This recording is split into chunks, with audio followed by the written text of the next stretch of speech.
सुबह से जिन नेताओं को आप सुन रहे हैं, फिर वही मस्जिदों का डर है, आपके मदरसों को बंद करने का डर है। अंबर जैदी जी, बार बार यही डर दिखाने की कोशिश की जा रही है, आम मुसलमान तक ये मैसेज पहुंचाने की कोशिश की जा रही है कि अगर ये बिल पास हो रहा है, कानून बन रहा है, तो आपसे आपका सब कुछ छीन लिया जाएगा, मस्जिदों में घुस जाएंगे, मदरसे छीन लिए जाएंगे, आपकी सारी प्रॉपर्टी छीन ली जाएगी।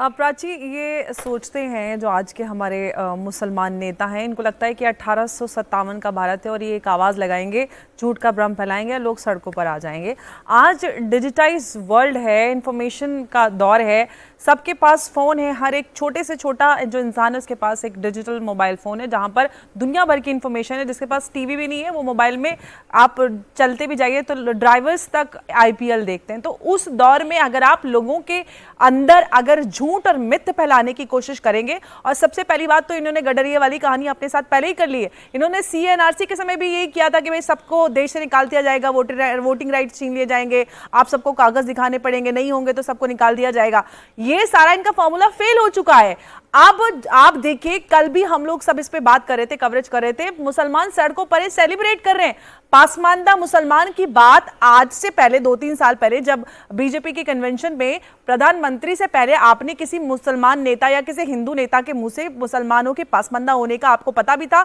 या मुसलमानों को बीच में इस तरह का वर्गीकरण है वो किसी को पता था? सभी कहते हैं कि हम सब तो एक है, मुसलमान एक है, हमारी मस्जिद एक है, अल्लाह एक है, लेकिन ऐसा कुछ नहीं, ये भी लोगों को पता चल गया। अब सवाल ये है कि जब पासमानदा मुसलमान है, यही नेता जो भीम और मीम के नारे लगाते हैं, जब पासमानदा मुसलमान की बात आती है तो कहते हैं हमें बांटने का कार्य किया जा रहा है। भाई आप खुद ही अपने आप को खुद गलत साबित कर देते हो। उधर तो आप भीम मीम कह के आप नारे लगाते हो, इधर आप जब पसमानदा मुसलमान की बातें आती है, क्यों आप मुसलमानों की नेता है, पसमानदा मुसलमान पे बात नहीं होनी चाहिए। उनका जो अधिकार अल्लाह के राह में समर्पित करके प्रॉपर्टीज के नाम पर दिया गया है, उस पर आप होटल्स बनवाएंगे, उस पर आप कब्जे करेंगे, हजारों करोड़ का गबन कर लेंगे, जंगल के जंगल खा जाएंगे, लेकिन उस पर सवाल खड़े करने के लिए अब ट्रांसपेरेंसी लाई जा रही है, सब कुछ डिजिटाइज किया जा रहा है, तो आपके पेट में मरोड़ उठ रही है क्योंकि सब कुछ सामने आ जाएगा। तो इनके कच्चे चिट्ठे जो अब तक मुसलमानों की खैरख्वाही के नाम पर ये राजनीति करते आए हैं और अपने महल बनाते आए हैं, वो सब धाराशाही हो जाएगा। सबसे मजेदार बात तो कही है संजय राउत ने, शालिनी जी जो उद्धव ठाकरे की पार्टी के सांसद हैं,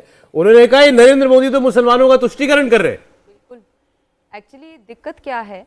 कि शक और भ्रम दो ऐसी चीज हैं जिसका इलाज किसी भी अस्पताल में नहीं होता, दरगाह में नहीं होता, मंदिर में नहीं होता, किसी भी गुरुद्वारे में नहीं होता है, और इसको हटाना बहुत ज़्यादा मुश्किल काम हो जाता है क्योंकि एक दायरा ऐसा इन्होंने बना दिया है मुसलमानों के बीच में कि वोट बैंक पॉलिसी जो है वो कांग्रेस ने इस्तेमाल किया, समाजवादी ने इस्तेमाल किया और साथ ही साथ में ओवैसी साहब ने इस्तेमाल किया, शिवसेना ने भी किया। मैं एक बहुत सिंपल सा सवाल पूछती हूँ, अगर 11 साल में मोदी सरकार ने मुसलमानों के लिए कुछ नहीं किया तो इतने सालों में समाजवादी पार्टी ने क्या किया और कांग्रेस ने क्या किया, उसका ब्यौरा आप दे दीजिए। दूसरी चीज, अगर आज मोदी सरकार मुस्लिम बहनें और महिलाओं के लिए एक बार फिर उठ रहे हैं, बहनें तब भी सड़कों पे आई थी जब उन्होंने ट्रिपल तलाक का हमारा समर्थन किया था, तब भी बहनें, मुसलमान बहनें सड़कों पे आई थी, उस समर्थन के लिए लड़ी थी कि हाँ हमें ऐसा कानून चाहिए। तो आज मैं आपके चैनल के माध्यम से बोल रही हूं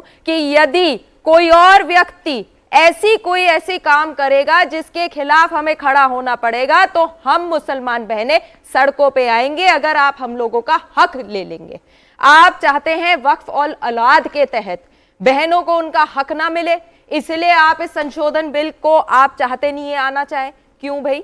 जब कुरान में ये लिखा गया है कि बहनों को उनका हक मिलना है, एक राइट है, इस्लाम एक ऐसा मजहब है जिसमें बहनों का हक, बच्चों का हक, बीवी का हक सब कुछ लिखा गया है। और अगर इस्लाम के तहत ये सरकार ये कह रही है कि आप अपने लेजिटिमेट एयर्स को, माने अपने बच्चों को, बीवी को सब कुछ देने के बाद अगर आपके पास आपका 1/3 जो हिस्सा है वो आप चाहे वक्फ करिए, चाहे आप किसी को विल करिए, चाहे आप किसी को भी सड़क पे राह चलते हुए इंसान को दे दीजिए, क्या गलत बात है? मोदी सरकार तो वो सरकार है जो शरीयत के कानून के हिसाब से अपने कानून को लेकर आ रही है और उसमें लोग भ्रम पैदा कर रहे हैं। किसने मना किया है? कौन सी मस्जिद ले ली गई है? कौन से मदरसा के ऊपर जारी कर दिया है कोई फरमान, या फिर कौन से कब्रिस्तान में लोगों ने दफन करना छोड़ दिया?